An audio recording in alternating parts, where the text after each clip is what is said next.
Laviste, un territoire en mutation au rayonnement métropolitain. Entouré des quartiers de la Castellane, Saint-André, Saint-Henri et Saint-Antoine, ce lieu est en pleine mutation et son influence est grande. Il est la porte d'entrée sur la ville de Marseille. L'histoire de ces villages est étroitement liée à la religion et au développement des paroisses. En 1845, avec le développement du réseau ferré, de grands travaux sont entrepris afin de créer le tunnel de la Nerte. C'est alors que l'on découvre un gisement argileux, pouvant servir à la fabrication de tuiles, d'ommettes, briques et carreaux de terre cuite. Jusqu'alors réalisées en centre-ville, dans le quartier Notre-Dame-du-Mont, ces fabriques vont être implantées dans les quartiers nord et vont être capables d'une importante capacité de production, offrant à cette industrie et ce territoire un rayonnement de niveau mondial. De pair, s'y développent bien sûr les logements ouvriers, les équipements et les espaces publics, constituant de véritables villes dans la ville. Aujourd'hui, liés par la métropole, ces territoires pourraient nous apparaître comme un tout cohérent. Or, il n'en est rien. Séparés par de grandes infrastructures, la communication entre ces entités est faible, voire inexistante.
Le week-end, il y a plus de monde. Pas du tout. À part les motos. Quelques-uns comme ça. Avec les quads et tout ça, ils viennent, c'est beaucoup. Ouais, ouais. Jeunes. Une moto là. Et le reste, Ouais, on en a vu, là. Les randonneurs et ça, non, pas grand-chose. Sinon, ouais. Avant, il y avait les chevaux, là, les chevaux, les ânes. Ah oui, les ânes, ouais. Et c'est le collectif Yes We Camp. Ouais, bah ça doit être les mêmes que ceux qui construisent comme Devant ça. le parking, là. Ouais. À l'intérieur déjà dedans, mais devant le parking. Ils étaient là par là Et aussi. voilà, voilà. Les loups, les jambes, 5 euros, la tournée, Ok. Et par ça, rien de. Maintenant, par contre, ce qu'ils sont en train de faire les jeunes là-bas, je sais pas si vous le rappelez, on pose des questions. On va y aller, ouais. Là, c'est intéressant pour eux, c'est Ok. des jeunes comme vous, sympas.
Sur les 26 hectares, il y en a 10 qui sont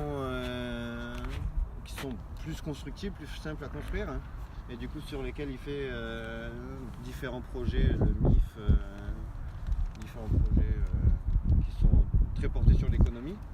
Et ici, c'était un parc, c'est limite inconstructible. On a le droit à construire 1000 mètres carrés. C'est vraiment pas grand chose sur les 16 hectares. Et c'est quand même assez compliqué à mettre en place. Il y a le sol qui bouge beaucoup, il y a beaucoup de contraintes, quoi. Et l'idée c'est de réaménager ce parc avec les habitants, des porteurs de projets un peu loufoques, des gens de passage. Et là on rentre vraiment dans le concret, ça fait 3 ans qu'on recherche des financements, qu'on essaie de faire des partenariats, qu'on lance des partenariats. Et du coup maintenant on est vraiment sur le lancement cette année-là, même cette semaine-là. Cette semaine qui arrive, on fait les premiers ateliers. Il y a des Algeco qui sont arrivés, qu'on a fait venir, on a récupéré. Et dans ces Algeco, en fait, il y aura dans un premier temps nos bureaux et une salle de rencontre. Et une petite buvette extérieure, un endroit un peu sympa. Déjà pour tous les usagers du site qui puissent venir se poser et pour faire des petits événements qui vont jalonner tout. J'ai entendu dire que vous allez faire une ferme, une petite ferme. Ouais, alors ça, il y a ce projet de ferme. On ne sait pas exactement la tête que ça aura.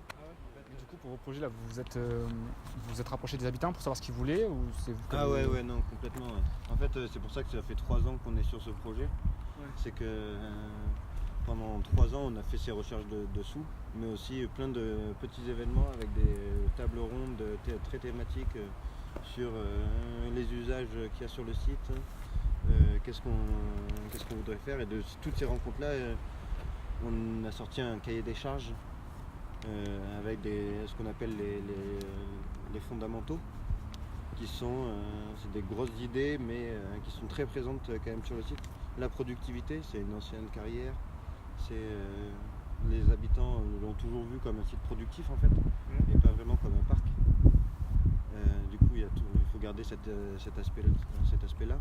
Et ça passe par plein de différentes manières de voir les choses. Il y a un laboratoire qui va se monter en septembre, qui va se construire en septembre, dans lequel il va y avoir des personnes qui vont faire des plantes tinctoriales, tester de la bioluminescence pour faire de l'éclairage public. Et vous êtes aussi embauché un peu des lycées, des collèges et tout aussi pour Ouais. sensibiliser à ça. Sensibiliser et après travailler avec eux. Ouais. Et Aussi. Sur le parc, sur des aménagements, sur des grandes. Sur des événements sportifs, ça marche trop bien. Ouais. Pourquoi Là, courir des courses d'orientation, on a fait plusieurs. Le vélo, ça marche. La moto, il faut qu'on. C'est une grosse question, mais il faut qu'on arrive à vraiment bien travailler avec eux, puisqu'en fait, ils sont vraiment bons en moto.